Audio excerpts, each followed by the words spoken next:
Buenos días, queridos hermanos. Sean bienvenidos una vez más a un sábado, un día de reposo en nuestro Señor. Como siempre, congregándonos, aunque sea a la distancia, pero estamos congregados porque el Espíritu Santo de nuestro Señor es el que nos tiene unidos, nos tiene en unidad. Y así lo ha hecho durante todo este tiempo de pandemia, que no hemos podido estar aquí presentes, pero estamos cada uno desde nuestros hogares conectados. Quiero pedirles que me acompañen en oración antes de empezar con el estudio. Oremos, por favor.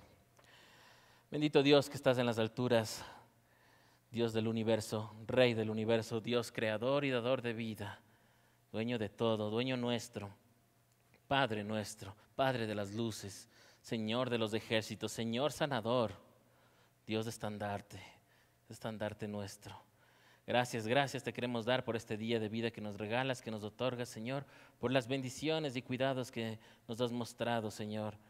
Por tanto amor, por tanta misericordia renovada día a día, Señor, mañana a mañana, Señor, y permitirnos hoy un día más volver a mirar, Señor, volver a escuchar, a sentir, a oler, a respirar, a caminar, a movernos, a reunirnos, a congregarnos, Señor, con nuestros hermanos, al mismo tiempo estar juntos, orando, alabando, aprendiendo tu palabra.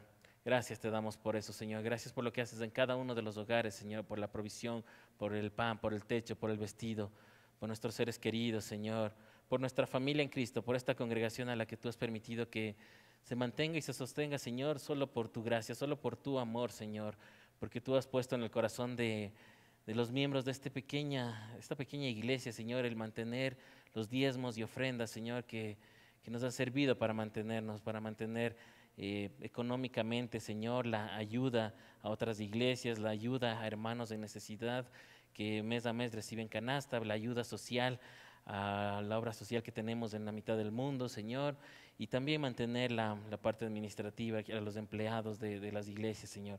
Gracias te damos por eso, gracias porque tú no has faltado en todo este tiempo, tú has sido fiel, tú nos has mantenido unidos, nos has mantenido en unidad, Señor. Tú eres fiel y nosotros queremos y anhelamos ser fieles también. Hoy te rogamos que estés presente entre nosotros. No somos dignos de ninguna manera, somos pecadores y lo confesamos. Pero hoy queremos acercarnos al trono de tu gracia, limpiados, purificados por esa sangre de tu Hijo que fue derramada en la cruz para perdón de nuestras culpas, para pago de nuestra deuda, y acercarnos hoy dignamente, Señor, hacia ti, para aprender de tu palabra, para dirigirnos a ti, para escucharte, bendito Señor, para elevar nuestra oración, nuestra alabanza. Acompáñanos en esta mañana, permite que tu Espíritu Santo nos dé entendimiento, nos dé claridad a lo que diga tu palabra, a lo que tiene que decirnos tu palabra, lo que tú has dejado escrito para nosotros, que podamos comprenderlo en este día. Acompáñanos, ten con bien a cada uno de los hermanos, los que están aquí presentes y los que están en cada uno de los hogares. Lo pedimos en el nombre del Señor Jesucristo. Amén. Hoy continuamos con el estudio de nuestro folleto 47 que se llama Honrando a Dios. Estamos en la unidad 2 que se llama Dedicando el Templo de Dios, en el cual habíamos analizado cómo inicialmente era el templo como tal, físicamente, el que empezó Salomón, sí, bajo la idea de su padre David, pero lo hizo Salomón, sí, y luego fuimos entendiendo a lo largo de las lecciones cómo se trata del templo que somos nosotros, sí. A eso, ese era el punto de la unidad 2, sí. Esta es la última lección de la unidad 2 y es del tema 9 que se llama Bendición de Salomón. Está en la página 59 de sus folletos. Sé que ya los revisaron, ya lo estudiaron en sus casas, así que hoy solo vamos a analizarlo como siempre, solo un poco de lo que ya ustedes deben haber revisado a lo largo de la semana. Vamos a empezar con el día lunes, que nos tocaba leer Primera de Reyes, capítulo 3, versículos 5 al 14. Les leo versión NBI que tienen en pantalla. Y allí mismo se le apareció el Señor en un sueño y le dijo: pídeme lo que quieras. Salomón respondió: tú trataste con mucho amor a tu siervo David, mi padre, pues se condujo delante de ti con lealtad y justicia y con un corazón recto. Y como hoy se puede ver, has reafirmado tu gran amor al concederle que un hijo suyo lo suceda en el trono. Ahora, Señor mi Dios, me has hecho rey en lugar de mi padre David. No soy más que un muchacho y apenas sé cómo comportarme. Sin embargo, aquí me tienes, un siervo tuyo en medio del pueblo que has escogido, un pueblo tan numeroso que es imposible contarlo. Yo te ruego que le des a tu siervo discernimiento para gobernar a tu pueblo y para distinguir entre el bien y el mal. De lo contrario, ¿quién podrá gobernar a este gran pueblo tuyo? Al Señor le agradó que Salomón hubiera hecho esa petición, de modo que le dijo: como has pedido esto, y no larga vida ni riquezas para ti, ni has pedido la muerte de tus enemigos, sino discernimiento para administrar justicia, voy a concederte lo que has pedido. Te daré un corazón sabio y prudente, como nadie antes de ti lo ha tenido, ni lo tendrá después. Además, aunque no me lo has pedido, te daré tantas riquezas y esplendor que en toda tu vida ningún rey podrá compararse contigo. Si andas por mis sendas y obedeces mis decretos y mandamientos, como lo hizo tu padre David, te daré una larga vida. Amén. ¿Han visto cómo últimamente películas y historias hacen como ya está la historia y luego deciden, bueno, ahora hagamos los orígenes de la historia, ¿no? ¿Cómo empezó? ¿Cómo era antes de lo que ya sabíamos? Digo eso porque ya pasamos las semanas anteriores, ya vimos en lo de la construcción, en la dedicación, en la oración, en el discurso de Salomón, pero hoy nos manda a revisar esto que es el inicio de Salomón, ¿sí? El inicio de su reinado, ¿sí? Si usted revisa los capítulos 1, 2 y el inicio de este capítulo 3 en Primera de Reyes, usted se dará cuenta de que aquí recién nos está hablando de la transición al trono de Salomón, ¿sí? Aquí nos habla cómo después de años logra consolidarse como rey, porque aún había disputas, porque Salomón teóricamente no era el que estaba en la línea para ser el heredero de David, ¿sí? Era el primer hijo que se murió, que sabemos por la historia bíblica, pero luego habían otros hijos. De hecho, David tuvo muchos hijos con esposas y además, y sin contar con las concubinas, nos dice la palabra del Señor. Pero David mismo en vida ya dijo quién iba a ser su sucesor, ¿sí? Sin embargo, había disputa porque otros hermanos también se nombraron sucesores y eran hermanos mayores. Salomón era el menor de los, no si habían otros menores, pero era menor que los que estaban en disputa del trono, del reinado, ¿sí? Entonces, los primeros años del reinado de Salomón fue en disputa, fue con pelea, hubo batalla, hubo problemas, hubo muerte, incluso para que él llegue a consolidarse como rey, ¿sí? Todo eso nos cuenta en el capítulo 1 y 2, y en el capítulo 3 él empieza contándonos cómo se casa con una hija de del faraón de ese momento. Él se casa con esta hija del faraón, ¿sí? Y por si acaso, Salomón luego entiende, desde ese momento entiende que estaba mal lo que hizo, no casarse con una no creyente, porque vemos 20 años después, ya cuando está construida el templo, el palacio, Salomón decide que su esposa con él no pueden vivir en el palacio de donde vivía David, porque ella no es del pueblo de Dios, así que construye otra casa aparte para que pueda vivir ahí con esta esposa egipcia, ¿sí? Así de importante vio. Luego el Señor le permitió entender todo esto, ¿no? Pero él, en este momento, lo que nos cuenta, él se había casado con esta hija de un faraón, del faraón de ese momento, ¿sí? Y en ese momento, en la historia, no había enemigos, no había invasores, ¿sí? Los demás todos estaban alrededor calmado. Fue un tiempo de paz, un tiempo de calma después del rey David. Solo esto que les digo, estos primeros años de disputa de quién sería el rey, pero nada más, fue un tiempo de calma. El versículo 2 y 3 nos decía eso, no nos manda a leer, pero nos habla de esto, ¿sí? Y nos dice que la gente lo que hacía era llevar sus ofrendas, sus holocaustos en los días que había que presentarse al Señor a otro sitio, un lugar alto, llevaban a los lugares altos. Sin embargo, el lugar alto más importante ahí en Jerusalén era este sitio llamado Gabaón, ¿sí? En este sitio llamado Gabaón, que significa alto o significa también copa de árbol, Gabaón, que viene de Gebá, o cáliz de flor significa, ahí llevaba la gente sus ofrendas, sus sacrificios, y allá llevaba también Salomón su ofrenda, su sacrificio, ¿sí? Llevaba para allá, ¿sí? De hecho, este sitio es importante en la historia bíblica porque también es el sitio donde se detuvo el sol y la luna. ¿Recuerdan ese día que se hizo detener el sol y la luna? También este sitio fue importante porque fue ahí donde Saúl hizo esa matanza en la búsqueda contra David. También es ese sitio importante para eso.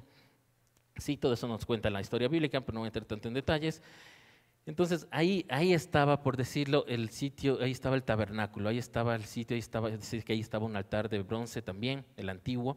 Entonces ahí era donde llevaban los sacrificios, las ofrendas. Y Salomón llevó allá su sacrificio, siendo todavía empezando su reinado, como dijimos. Entonces en el 5, por eso empieza ahí el 5 a decirnos, allí mismo se le apareció el Señor. ¿Allí mismo en dónde? En Gabaón, porque en el 4 nos dice que iba a Gabaón.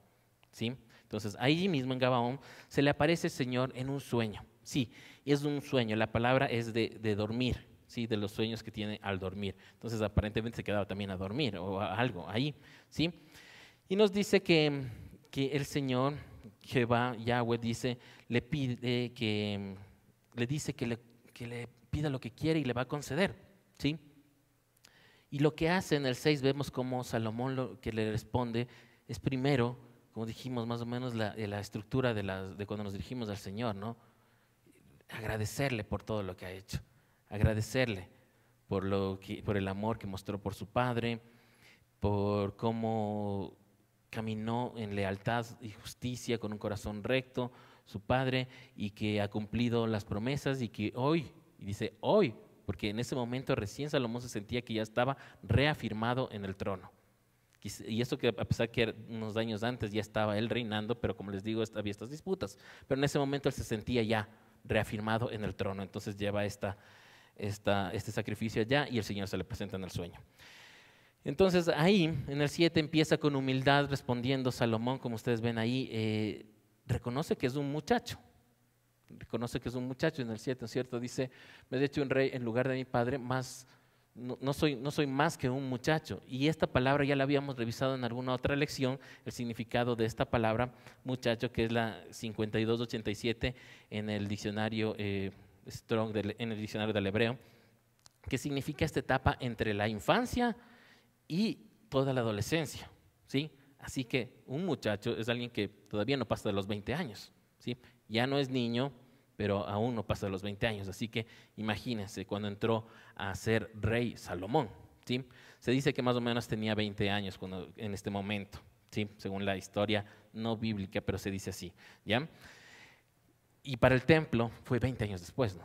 La construcción del templo duró 20 años, por si acaso, si ustedes revisan después, ¿sí? Entonces aquí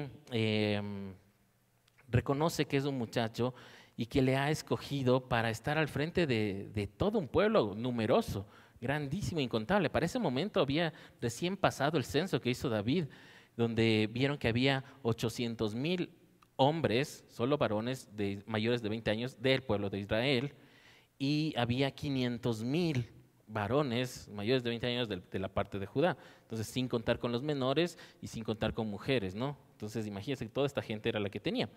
Y él reconoce aquí, entonces, en el 8, es una forma de reconocer quizás su falta de capacidad. Él dice, soy solo un muchacho, soy solo un joven y me has puesto delante de toda esta gente, de estos miles, cientos de miles de personas, ¿sí?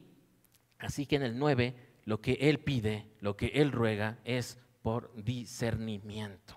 Habíamos hablado de esto alguna vez también. El discernimiento viene de la palabra 995 en el diccionario Strong, en el hebreo, que significa separar o distinguir. Distinguir. Separar o distinguir. El aprender a eso. Él pide que Dios le permita darse cuenta, distinguir las cosas, ¿sí? Porque la joven muchas veces dicen, es que con la experiencia se aprende eso. No, por eso se le pide al Señor y el Señor le puede dar y le dio. Y le concedió aquí en este momento, ¿sí? Le dice que quiere este discernimiento para poder gobernar, para poder juzgar, ¿sí? Es eso. Mire, o sea, es lo que podemos pedirle al Señor, que nos dé eso, si es que no lo tenemos, si no tenemos suficiente el pedirle este discernimiento para discernir lo bueno de lo malo, lo sagrado de lo profano, ¿sí? Lo que está bien de lo que está mal. Eso, ese discernimiento, así como Salomón le pidió al Señor, ¿sí? Es lo que hace aquí. Y nos dice ya el 10, ¿sí? Ya en el 10 nos cuenta que a Dios le agradó esa petición, le gustó que él haya hecho esa petición. Y le dice, más bien, no me pediste larga vida, no me pediste riquezas, no me pediste que acabe con tus enemigos. Qué raro, o sea, el Señor seguramente está acostumbrado a escuchar antes incluso ahora ese tipo de oraciones, ¿no? Que la gente le pida estas cosas. Entonces, el rato que Salomón pide otra cosa, el Señor se agrada tanto de esto, ¿sí? Que dice, te voy a conceder lo que me pides, te voy a dar sabiduría. Habíamos explicado, igual la palabra sabiduría significa saber hacer el bien, ¿sí? Tener el conocimiento está bien, me sé la Biblia de memoria, todos los versículos, pero si no sé cómo usarla, cómo aplicarla, no tengo sabiduría. Entonces pido sabiduría y ahí sé cómo aplicar lo que ya conozco. Lo mismo aplica para otras materias, otras ciencias. Usted puede saber el libro, en mi caso, de medicina, pero no la aplica, entonces no sabe cómo aplicarlo, ¿sí? Entonces lo mismo es en la Biblia. Entonces esa sabiduría, el saber cómo usar las cosas, el saber usarla para el bien, ¿sí? Entonces eso le dice el Señor que le va a dar sabiduría, ¿sí? Y le va a dar discernimiento para justicia, ¿sí? ¿Para qué justicia? Pero ¿para cuál justicia? Habíamos dicho siempre, la de Dios.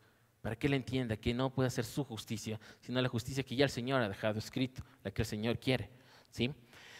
Entonces, le da ese pedido, dice que le da un corazón sabio, prudente, para distinguir y para entender, dice. ¿Sí? La palabra prudente le sirve para distinguir y entender, y en otra de las versiones, entender también, ¿sí? Como cuando le pedimos al Espíritu Santo que nos dé el entendimiento, porque a veces leemos esto y no leemos este pasaje y no entendemos, entonces le pedimos al Señor que con su Espíritu Santo nos dé esta capacidad de entender, ¿sí? Y dice que le va a dar eso, pero como nadie nunca antes tuvo y nadie nunca más tendrá, ¿sí? Y además le dice que hasta como premio por no haber sido de los que piden las riquezas y la caída de los enemigos, larga vida, le va a conceder además, sí, las riquezas, sí le va a dar riquezas. Le va a dar riquezas para toda su vida y le dice que si anda por sus caminos, si es que se mantiene fiel en los caminos del Señor, es decir, en su palabra, en su ley, ¿sí? En sus mandatos, y por eso lo especifica en los mandatos y estatutos, ¿sí? Le dará larga vida. Entonces, esa es la promesa que le hace a Salomón y desde ahí empieza, ¿sí? De ahí, los siguientes capítulos de Primera de Reyes y tanto en Crónicas también que se narra esta historia, nos narra cómo Salomón ese rato ya empieza ya como rey a entrar en funciones, a discernir, a juzgar, a ser el que recibe a la gente, ¿cierto? Y a empezar, y luego de hablar con el rey de Egipto que gobernaba en Egipto, porque está además casado con la hija del faraón, tiene estas relaciones de amistad entre naciones que le ayuda también para la construcción, le manda constructores y todo eso se nos narra en los siguientes capítulos, ¿sí? Y ahí recién llegamos a lo del templo que hemos venido leyendo las 2 semanas anteriores, casi 3 semanas anteriores. Así que esto, como les digo, es los orígenes de Salomón, la previa del Salomón y el templo, ¿sí? Así que vamos a lo siguiente, vamos al siguiente día, vamos al sábado. El sábado nos tocaba leer Primera de Reyes 8, del 54 al 61. Vamos a leer la versión NBI. Dice, Salomón había estado ante el altar del Señor de rodillas y con las manos extendidas hacia el cielo. Cuando terminó de orar y de hacer esta súplica al Señor, se levantó y puesto de pie, bendijo en voz alta a toda la asamblea de Israel diciendo, bendito sea el Señor, que conforme a sus promesas ha dado descanso a su pueblo Israel. No ha dejado de cumplir ni una sola de las gratas promesas que hizo por medio de su siervo Moisés. Que el Señor nuestro Dios esté con nosotros como estuvo con nuestros antepasados. Que nunca nos deje ni nos abandone. Que incline nuestro corazón hacia Él para que sigamos todos sus caminos y cumplamos los mandamientos, decretos y leyes que les dio a nuestros antepasados. Y que día y noche el Señor tenga presente todo lo que le he suplicado. para que defienda la causa de este siervo suyo y la de su pueblo Israel, según la necesidad de cada día. Así, todos los pueblos de la tierra sabrán que el Señor es Dios y que no hay otro. Y ahora, dedíquense por completo al Señor nuestro Dios. Vivan según sus decretos y cumplan sus mandamientos como ya lo hacen. Amén. Aquí vemos, esta es la parte de lo que vimos las semanas previas, ¿sí? Tanto el discurso como la oración que hace Salomón. Aquí esta es una bendición que hace también Salomón, ¿sí? Después de la oración que hizo con la asamblea, pero dirigiéndose al Señor, ahora Él se dirige al pueblo, ¿sí? De pie se dirige al pueblo, se dirige a la gente, y a la gente es a la que bendice con estas palabras, diciendo estas palabras. Pero fíjese en la bendición, no es pedirle a Dios que les dé riquezas, que les dé salud a la gente, no está diciendo nada de eso. Miren lo que está pidiendo Salomón aquí para la gente. Dice que se dirige al pueblo e inicia en el 56, podemos ver cómo inicia esta estructura que hemos venido explicando siempre, sí, a lo largo de toda la Biblia. Empezar reconociendo al Señor. Reconoce que el Señor es Dios. Ya habíamos dicho la palabra Señor, que es Adón, que no es solo un Señor, no, es el Señor, mi soberano, mi amo, mi dueño, eso es Señor. Entonces empieza reconociéndole a Dios como su Señor, ¿sí? Y el segundo paso de la oración, el dar las gracias. Continúa dando las gracias por las promesas cumplidas por el Señor. Las promesas que cumplió el Señor de que se iba a construir el templo, de que su hijo, el hijo de David, iba a ser quien esté en el trono, que se cumplió todo eso y que iba a dar un tiempo de reposo, que era el que estaba viviendo Salomón. Y había pasado, lo que acabamos de leer de ese tiempo, hasta acá habían pasado 20 años, dice en el libro de Crónicas, y había sido un tiempo de descanso. Realmente no habían tenido ataques, no habían tenido invasiones, no habían tenido que defenderse, por eso pudieron usar todos sus recursos, su gente, recursos humanos y económicos para la construcción. Así que agradece de eso el Señor, ¿sí? En el momento que está bendiciendo, la gente está agradeciendo a Dios por las promesas cumplidas, ¿sí? Agradece porque estas son las promesas que le hizo a Moisés, le hizo a Josué. Justo estábamos preparando la clase que les toca a los niños y justo hablaban de Josué, que hablaba de este reposo que les daba también. Entonces justo después de las batallas que pasó Josué. Y en el tercero, recién en el 57, ahí como dijimos, recién ahí empieza a pedir. Recién ahí empieza ya a decirle, Señor, yo necesitamos para esto, ¿sí? Ahí pedimos. Entonces de ahí lo que pide Salomón es que Dios esté con nosotros. Miren ese pedido, no es Dios danos riquezas, Dios danos prosperidad, Dios danos salud, no. Dios está con nosotros, Dios ven a estar con nosotros, Dios ven a estar en tu presencia aquí entre nosotros. Eso pide para la gente, dice que Dios venga y esté con nosotros, eso es lo que queremos, eso es lo que anhelamos, no lo demás, ¿sí? Que Dios esté con nosotros pide. Y dice la otra parte, que caminemos por sus caminos. Caminemos por sus caminos. ¿Cuáles son sus caminos? Los que Él ha trazado, los que Él ha marcado en su Biblia, en la ley. Nos ha puesto, nos ha dispuesto, no te salgas para acá, no te vayas para acá. Este es el camino, ¿sí? No te desvíes ni a diestra ni a siniestra. Ese es el camino y eso es lo que pide Salomón. Por la gente, al orar para la gente, pide que Dios permita que no nos salgamos de los caminos. Que Dios esté entre nosotros y que no nos salgamos del camino del Señor. Eso pide, ¿sí? Y lo dice como fue con nuestros antepasados, nos dice en el 57, como fue con nuestros antepasados, ¿sí? Y sí, ahí estamos. El Señor como estuvo con nuestros antepasados, que nunca nos deje ni nos abandone, pide que no les abandone, ¿sí? En el 58, fíjese la diferencia de lo que vimos la semana anterior, ¿sí? Aquí Salomón, el rato que está bendiciendo a la gente, dice, incline nuestros corazones al Señor. A diferencia de lo que vimos la semana anterior en que clamaba al Señor y decía, Señor, inclina tu rostro hacia nosotros, inclina, Señor, tu oído, inclina tus ojos a mirarnos a nosotros.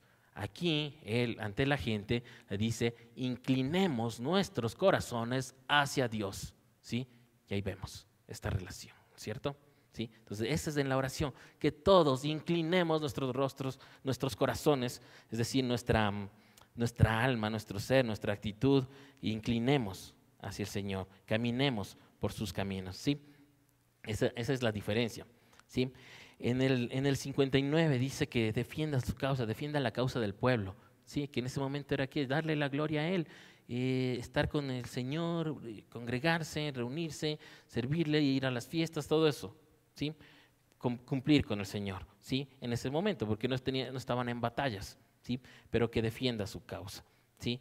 Y dice, y del pueblo, de la necesidad del pueblo del día a día, ¿sí?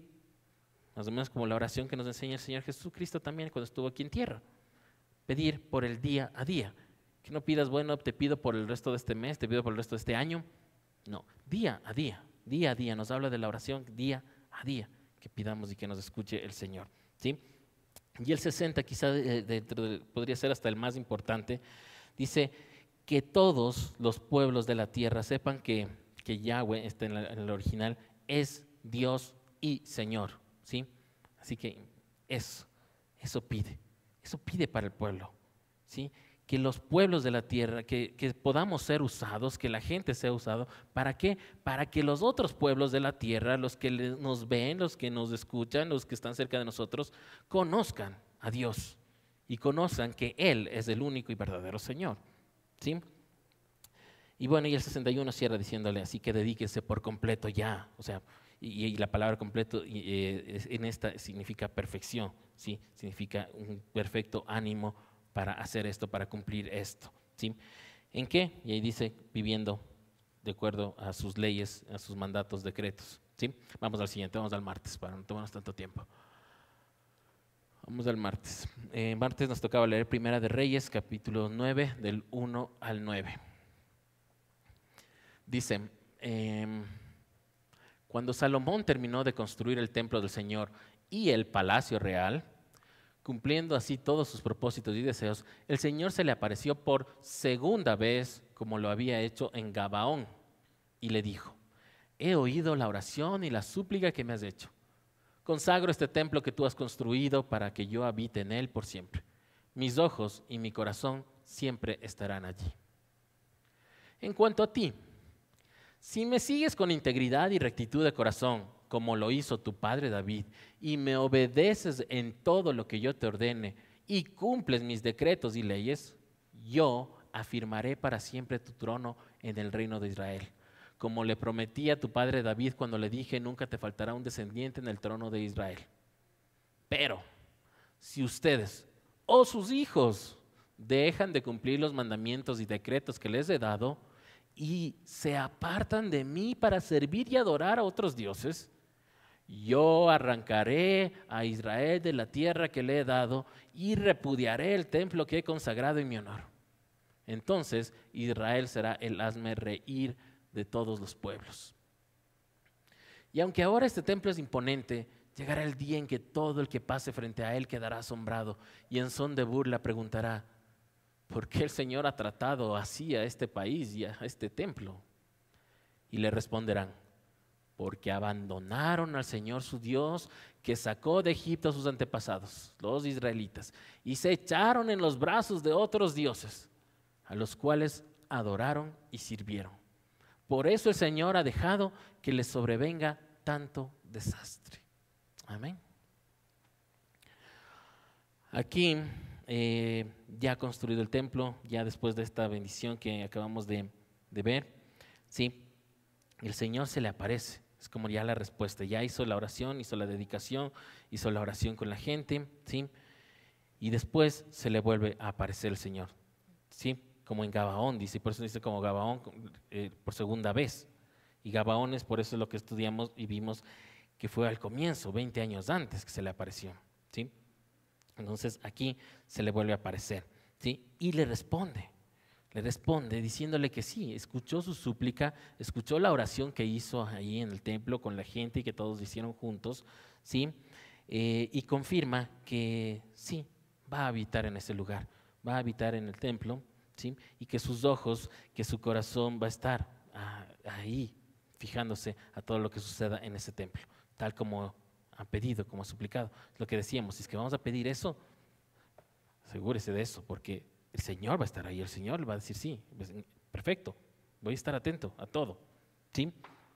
Entonces le dice, y en el 4 ya le dice, en cuanto a ti, le dice tú, si tú me sigues con integridad, con rectitud de corazón, obedeces mis decretos y leyes, te afirmaré en el trono y no te faltará descendiente. ¿Sí? Una vez más, si tú te mantienes en el camino, ¿sí? Si obedeces los decretos y leyes, habíamos ya también explicado la diferencia entre mandamientos, decretos, leyes, ordenanzas, mandatos, todo esto, ¿sí? Si dice esto, dice, si es que cumples y te mantienes en ese camino, te afirmaré, se le sostendrá en el trono y no te faltará descendiente. Sabemos por la historia bíblica que Salomón tuvo un tiempo de decadencia en que se alejó completamente del Señor, hizo cosas que no le agradaban al Señor. Sus últimos días regresó al Señor, sí, pero sabemos por la Biblia lo que sucedió con Salomón, porque dice, y no faltará descendiente. Y sabemos también por la historia bíblica que su descendiente, su hijo, fue rey, pero por poco tiempo, y luego se dividió el reino en dos, y ya hubieron dos reinos, y ya hubo disputas y todo eso, ¿sí? Que sabemos que sucedió. Y aquí vemos por qué, porque no se mantuvo en el camino. Sus hijos no se mantuvieron en el camino, y así, ¿sí? Por eso le dice en el 6, si ustedes o sus hijos dejan de cumplir los mandatos y decretos y se apartan para servir y adorar a otros dioses, ¿sí? Eso estaba sucediendo. Y uno dice, no, Salomón no se ve que está adorando a ningún otro dios. Salomón se aparta para el pecado y termina adorando los placeres del mundo, ¿sí? Que eso es adorar también a otros dioses, ¿sí? El apartarse para los placeres del mundo. Eso es lo que hace, ¿sí? Entonces les dice, en el 7, si es que esto sucede, les arrancaré de esta tierra de Israel, serán vergüenza para todos, ¿sí? Eso va a suceder. Y al final sucedió, ¿no? Y sucedió 2 veces, 3 podríamos decirle también, ¿sí? Y dice en el 8, miren cómo el Señor está diciéndole ya lo que va a pasar, ¿sí? Aquí era como advertencia, pero realmente esto luego sucedió. ¿Sí? Que la gente verá el imponente templo, pero ya deshabitado, ya destruido, ya en ruinas, y se burlará. ¿Sí? Esto pasó cuando se fueron al cautiverio a Babilonia, cuando les llevaron a Babilonia cautivos. ¿Sí? Y dirán que esto sucedió porque la gente, porque los que habitaban ahí, los israelitas, abandonaron al Señor y se fueron por otros dioses. ¿Sí? Y por eso es la razón del desastre. Eso explica bastantes cosas, ¿no? Uno dice, ¿por qué estoy viviendo este desastre? Fíjese en esto, abandonar los caminos del Señor, irse por otros dioses, ¿a qué nos lleva? ¿Sí? Cuando nos ponemos nosotros, como dijimos la semana anterior, como el templo, que para nosotros desde esta palabra, ¿sí? Si no lo piense, es que ellos, los israelitas de ese tiempo, los de ese templo de ahí, no, ahora nosotros, así mismo, ¿sí? Para que entendamos. Continuemos, vamos al jueves. Segunda de Crónicas 7 del 1 al 6, vamos a leer en la versión NBI. Cuando Salomón terminó de orar y descendió fuego del cielo y consumió el holocausto y los sacrificios y la gloria del Señor llenó el templo, tan lleno de su gloria estaba el templo que los sacerdotes no podían entrar en él. Al ver los israelitas que el fuego descendía y que la gloria del Señor se posaba sobre el templo, cayeron de rodillas y postrándose rostro en tierra, alabaron al Señor diciendo, Él es bueno, su gran amor perdura para siempre. Entonces el rey y todo el pueblo ofrecieron sacrificios en presencia del Señor. El rey Salomón ofreció 22,000 bueyes y 120,000 ovejas. Así fue como el rey y todo el pueblo dedicaron el templo de Dios. Los sacerdotes estaban de pie en sus puestos, los levitas tocaban los instrumentos musicales que el rey David había hecho para alabar al Señor y con los cuales cantaban, su gran amor perdura para siempre. Los sacerdotes tocaban las trompetas frente a los levitas y todo Israel permanecía de pie. ¿Sí? Amén. Fíjese, volvemos a esta parte después del discurso, después de la dedicación, después de la bendición. ¿Sí? Lo que vimos en el capítulo 6 en Crónicas, como dijimos, en Crónicas se repite casi igual lo de Reyes, en Primera de Reyes. ¿Sí? Entonces aquí vemos esto pasó después de la oración, cuando ya hizo la bendición, ¿sí? Porque antes de esa oración el templo tampoco podía entrar porque se llenó de la presencia del Señor y al templo no podían entrar los sacerdotes. Entonces hizo esta oración y todo eso. Y aquí dice que después de la oración otra vez desciende fuego del cielo, ¿sí? Para encender los holocaustos que estaban presentando a la gente, ¿sí? En ese momento. Y todos, no sé, se emocionan tanto y dicen, wow, presentemos que Salomón viene trayendo, dice la cantidad, nos dice los bueyes y ovejas, 220,000 bueyes, 120,000 ovejas, ¿no es cierto?, traen para el sacrificio, ¿sí? Y todos vienen trayendo y diciendo, el Señor es bueno y para siempre su misericordia, ¿sí? Hasta lo hemos visto, ya lo hemos estudiado, que está en algunos salmos, está en otras partes de la Biblia, está también repetido en Isaías, en Jeremías también nos habla esta misma frase, Dios es bueno y para siempre su misericordia, incluso hasta lo cantamos a veces, ¿no? ¿Sí? Entonces vienen trayendo todos los sacrificios, ¿sí? Y cada uno se dedica a su función, cada uno a servir en lo que les tocaba a los levitas, tocando los instrumentos, haciendo las alabanzas, los sacerdotes, dirigiendo a los sacerdotes con las trompetas, llamando, convocando, ahí preparando al pueblo para la alabanza. Y dice, todos cantando eso, otra vez, su gran amor perdura para siempre, ¿sí? Y aquí vemos en el 6 cómo todo esto sucedía con toda la gente de pie. ¿Sí? Esto lo digo por el hecho de que a veces nos molestamos y decimos, ¿y por qué tengo que estarme poniendo de pie? ¿Por qué tengo que ponerme de pie? No es una obligación, no es una regla por el momento de alabar, de adorar, ¿sí? Pero sin embargo, vemos el ejemplo bíblico de cómo sucedía aquí, que el momento en que estaban esos alabando, en ese momento el pueblo, todos estaban de pie. Así que por eso les decimos, pongámonos de pie para alabar. Sí, pues si usted dice, no, yo quiero estar sentado, yo puedo estar alabando sentado, bueno, está bien, ¿sí? Estamos siguiendo solo un ejemplo bíblico, no es un mandato, no está escrito, tienen que ponerse de pie, solo nos muestra cómo si se pusieron todos de pie y alababan de pie, ¿sí? Eso nos dice. Vamos a la continuación, lo que sigue.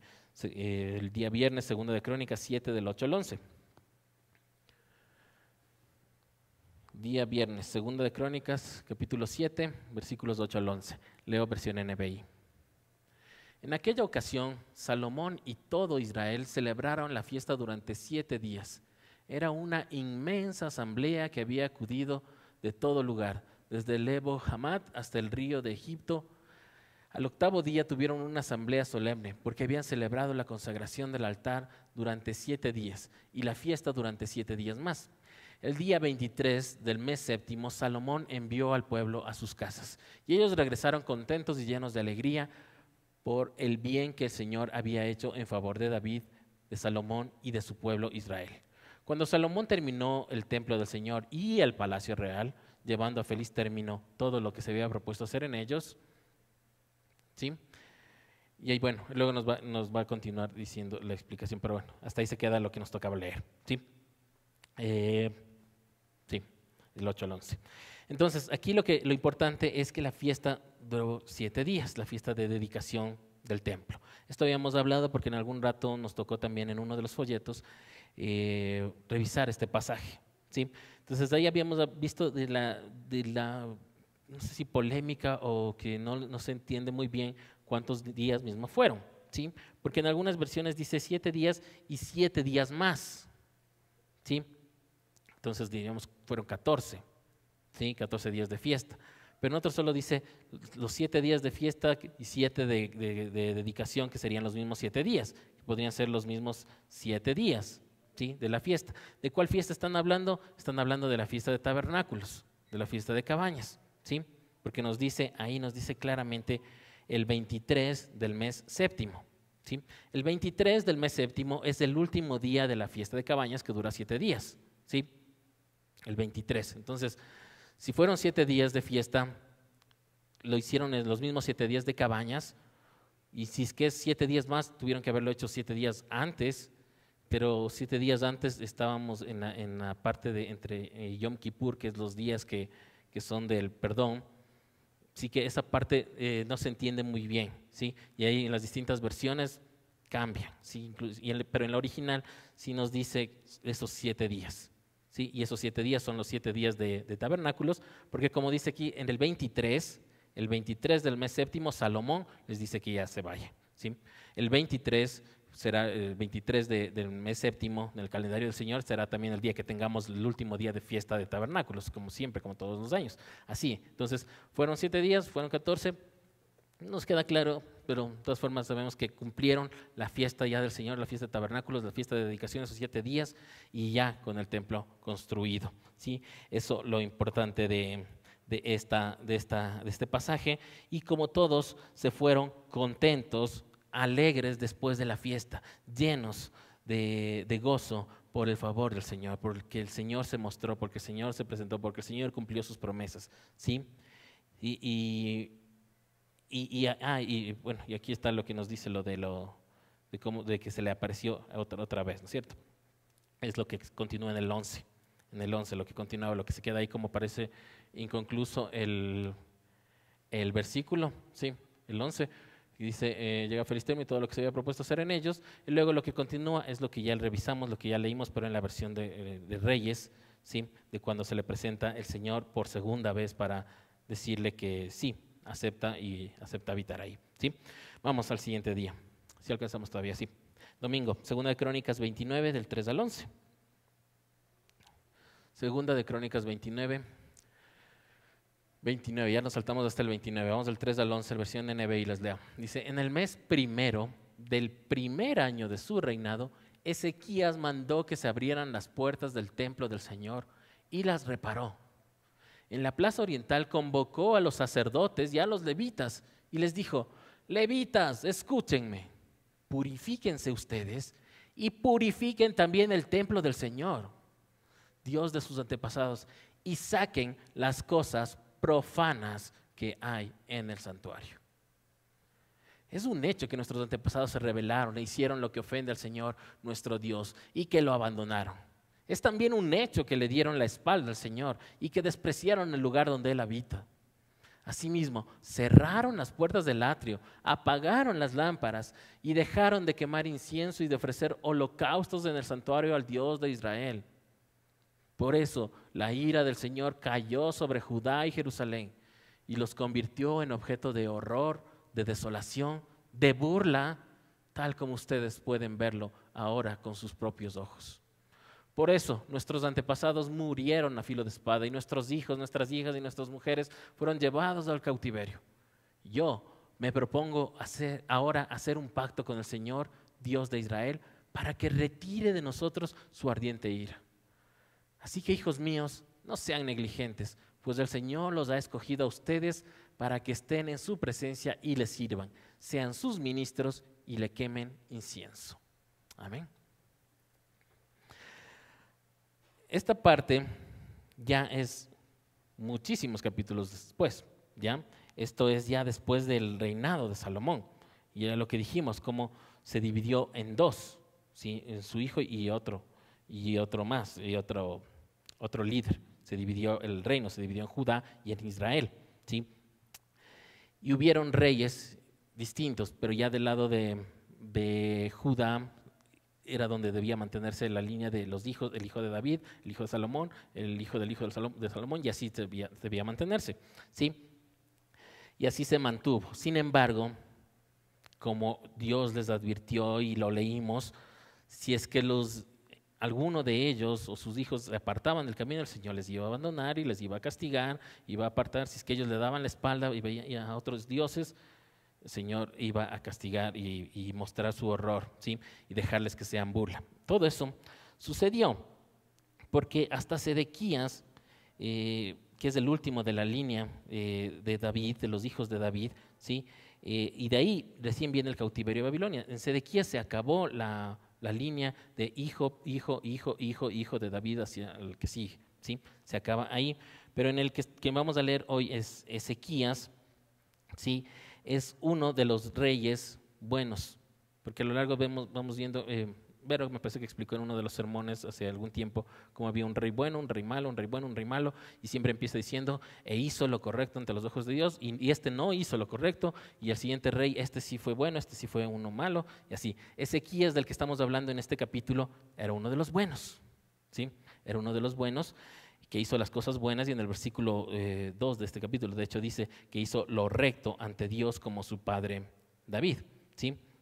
Él era de los buenos, ¿sí? Luego hubo otros malos, luego Josías, que sí fue bueno, que restauró otra vez la adoración en el templo, pero luego vinieron otros malos.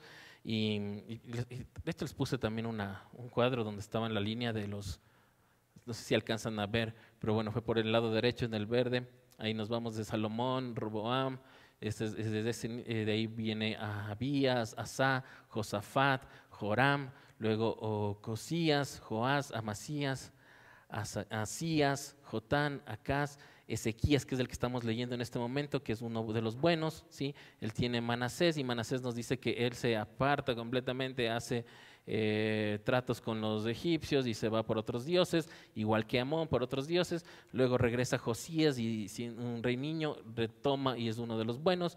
Después del hijo de Josías, Joacás, se pone al reinado, pero enseguida ya Egipto otra vez viene y le pone el hermano, le pone Joaquín. Joaquín pone después, queda su hijo Joaquín, pero todos estos ya eran reyes malos que están apartados del Señor. Y de Joaquín llega a Sedequías, escogen a Sedequías, otra vez ponen como rey. Los asirios ya le ponen de rey a Sedequías, y en Sedequías se acaba la línea, porque en Sedequías ahí es donde le matan, y matan a él y le matan a su descendencia. Entonces ahí se acaba la línea. Sin embargo, sabemos que la línea como tal de hijo no continúa, pero el linaje sí continuó, ¿no es cierto? Hasta Jesucristo continuó, porque vino siendo de la misma tribu. Cuando regresaron los de la tribu de Judá, siguieron siendo los reyes, ¿sí? Entonces ese linaje no terminó, aunque sí terminó la línea de hijo, directo, ¿sí? Entonces lo que aquí nos dice de Ezequías, que fue uno de los buenos, ¿sí? En el 3 es que empieza a los 25 años de edad, siendo muy joven, y en su primer año lo primero que hace es decir, ya, se abren las puertas del templo que han estado cerradas. Imagínense, las puertas estaban cerradas, que tuvo que hasta repararles. ¿Cómo habrían estado de mal para que haya tenido que repararles para que se puedan abrir? ¿Sí? Y convoca a los sacerdotes, a los levitas, que seguramente ese tiempo ya no estaban haciendo nada, porque si estaba cerrado, ¿dónde estarían? Les convoca y les dice que empiecen por ellos purificándose. Si van a servir, que ellos estén purificados, que ellos se purifiquen para servir en el templo, ¿sí? Y luego les dice que ya cuando estén purificados, vayan y purifiquen el templo, que le purifiquen el templo. ¿Cómo? Sacando lo profano, todo lo que había pasado ahí, sí. Así que seguramente fueron sacando las cosas, porque ya vimos que los otros reyes antes de Ezequías, usted se pone a revisar, metían incluso estatuas de otros dioses adentro del templo. Habían estatuas de otros dioses, habían cosas profanas adentro del templo, ¿sí? Entonces dice que saquen eso y seguramente hacen una limpieza en oración, convocando al Señor, y incienso, levantando incienso. Seguramente estoy asumiendo todas estas partes, ¿no? Pero así tendría que haber sido, ¿sí? Y reconoce, por supuesto, que por culpa de sus antepasados, porque hubieron algunos de otros reyes anteriores, sus propios antepasados de él, sería su abuelo, su bisabuelo, y así se rebelaron contra Dios, ofendieron, abandonaron a Dios, y por eso les está pasando esto, porque despreciaron el templo, les pasó eso, y les pide que ahora ya esta situación cambie, y les dice que él como rey, como autoridad del pueblo, va a hacer un pacto con el Señor pidiéndole que retire su ira, ¿sí? Pero mire cómo dice él. Dice, sí, yo voy a hacer el pacto, sí, yo voy a acercarme, pero todos tenemos que hacerlo.